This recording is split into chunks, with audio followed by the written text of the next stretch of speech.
नमस्कार. महा-83 डेली न्यूजमध्ये स्वागत. आपल्या सर्वांनाच आणि अगदी जगाला माहिती असलेला मुंबई गोवा महामार्ग अद्यापही अपूर्ण आहे.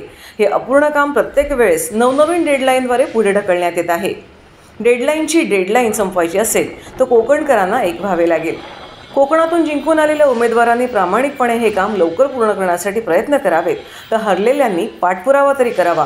कारण जिंकलेल्या आणि हरलेल्या दोघांनाही या कोकणी जनतेने मतदान केले आहे. माणगावमधील बायपास समस्या ही पूर्ण कोकणकरांना भेडसावत आहे.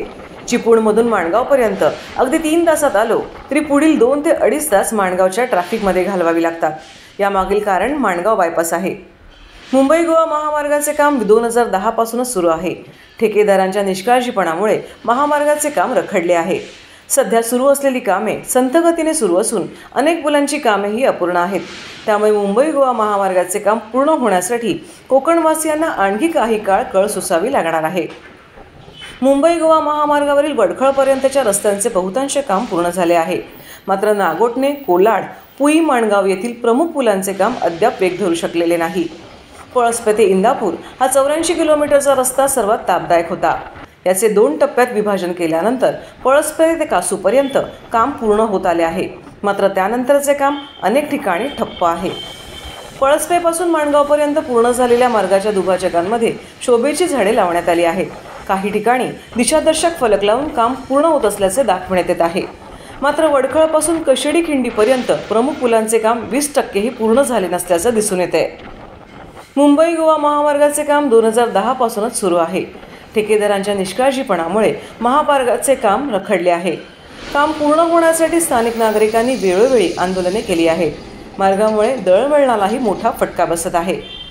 महा-83 डेली न्यूजने नागोठणे ते पेण दरम्यान या रस्त्याची पाहणी केली. यामध्ये बहुतांश रस्त्यांमधील कामे टप्पा असलेली दिसण्यात आली, तर काही ठिकाणी सुंदर रस्ते आहेत. आमची या बातमीद्वारे हीच मागणी आहे की या 2025 मध्ये ही सर्व कामे सुरळीत व्हावीत. याच रस्त्यांवरून कोकणातील नेते मंडळी कधीतरी ये-जा करतात, पण त्यांचा हाय प्रोफाईल वाहनांमधील काळ्या काचांमुळे त्यांना हे रस्ते दिसत नाहीत व ते या रस्त्यांकडे दुर्लक्ष करताना दिसत आहेत. आता तरी 2025 मध्ये या महाराष्ट्राचे मुख्यमंत्री फडणवीस यांनी जातीने या खडतर रस्त्यांकडे लक्ष द्यावे, म्हणजे या 2025 मधील शिमगा गणपती कोकणकरांचे आनंदात जातील. कोकणकरांचा प्रवास सुखकर व्हावा यासाठी कित्येक वर्ष सतत लढा देणाऱ्या मुंबई गोवा महामार्ग जन आक्रोश समिती या रखडलेल्या रस्त्यांचा पाठपुरावा करत आहेत.